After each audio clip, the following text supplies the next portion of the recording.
kenapa perusahaan kayak Tupperware bisa terancam bangkrut. Saham mereka tuh udah turun 96% selama 5 tahun terakhir. Anehnya, pendapatan mereka tuh sampai hampir 20 triliun rupiah, itu di 2022. Untung mereka minus belasan juta dolar. Kalau dibedah lagi, aset liabilitas mereka lebih banyak liabilitas, lebih banyak hutang dibanding asetnya. Dan yang parah di tahun 2022, kalian lihat chart cash flow, uang mereka minus 100 jutaan dolar lebih. Pertanyaannya kenapa? Padahal ini brand tuh udah kayak melekat banget nih kaum ibu-ibu. Rasanya kayak udah brand nomor 1 kok bisa kalah. Look, the history of Tupperware.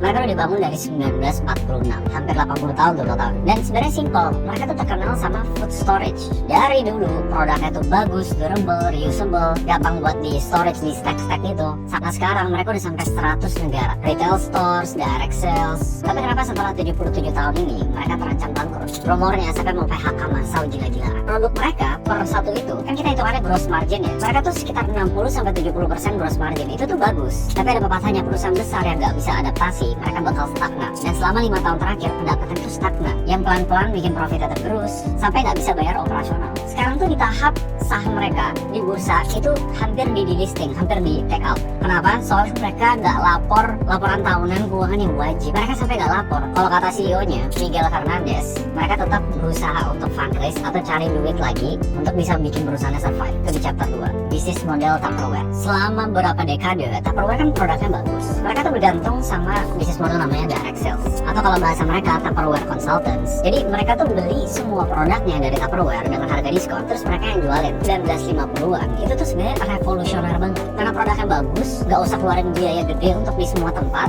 Ya udah jual aja ke direct sales, atau kalau bahasa kita reseller mungkin ya. Terus mereka yang jualan, kalau habis baru beli lagi dari Tupperware. Dan kita nggak boleh salahin strategi itu sesimpel itu, karena by then itu tuh works dan itu revolusioner banget. Itu ngurangin resiko dari sebuah perusahaan dan bisa bikin mereka tiba-tiba jebret ada di semua tempat. Nah tapi yang nggak di factornya, pas mereka udah dominasi market, tiba-tiba sekarang kompetitor banyak muncul.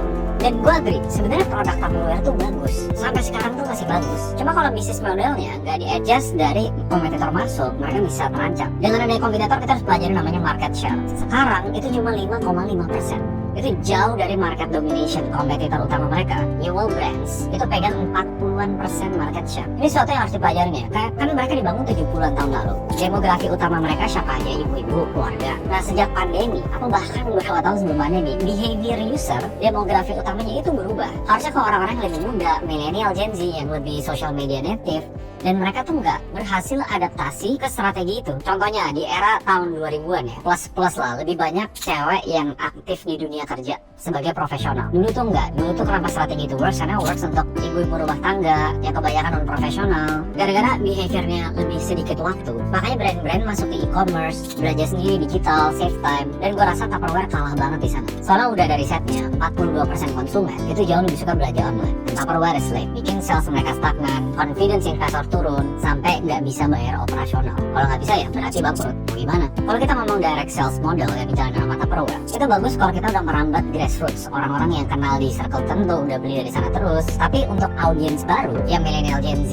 dan generasi sebelumnya yang lebih gede di social media, itu susah. Apalagi banyak banget dari direct sales ini atau Tupperware consultant itu kelihatan kurang aktif banget di online. Di luar marketing, ini survei baru juga, fokus Tupperware kan yang gede-gede, family size. Sekarang lebih banyak tren kayak yang lebih kecil. Chapter 3, neglecting online. Nah gue bedah lagi ya, kenapa direct sales model ini works dulu. Mereka sangat amat bergantung. Coba deh ya, ngomong ke orang tua, ngomong ke siapapun, ya kayak oke, brand-brand packaging makanan itu apa yang bagus, semuanya bilang apa? Mungkin semuanya bilang Tupperware. Relationship-nya antara circle-circle, keluarga dan lain-lain itu tuh masuk banget. Dan strategi ini revolusioner.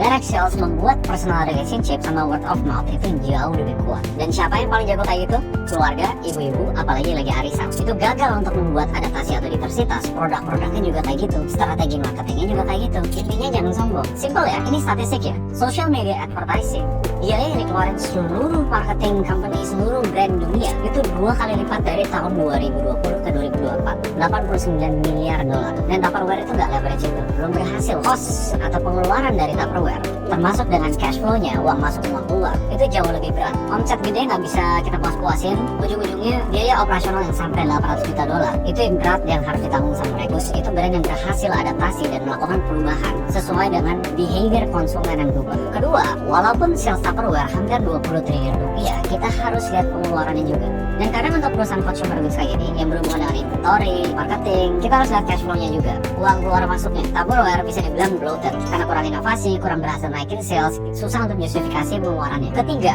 harga saham bisa turun sampai 96% selama 5 tahun terakhir. Karena satu hal yang kita harus ingat, saham atau harga saham itu tuh forward looking machine. Orang yang beli perusahaan bukan beli perusahaan di saat itu, tapi harapan bahwa perusahaannya bakal berkembang jangka panjang. Ultimately, penurunan harga saham yang gila-gilaan itu karena orang udah nggak percaya lagi Tupperware bisa bertahan beberapa tahun ke depannya. Di luar dari finansial ya, karena harus yang kita bahas itu competitive edge. Seberapa kuat dia bersaing bukan cuma sekarang tapi 20 tahun ke depan. Kalau produknya nggak diinovasi dan nggak solve problem kayak end user dan nggak bisa targetin end user yang baru, sama aja bohong. Kompetitor lain yang duit dengan lebih kecil bakal bisa nyalip mereka. Hopefully perusahaan segede ini yang menurut gue legend ya secara branding bisa perbaikin finances mereka, dapetin fundraising baru at least sampai punya napas untuk bertahan beberapa tahun ke depan.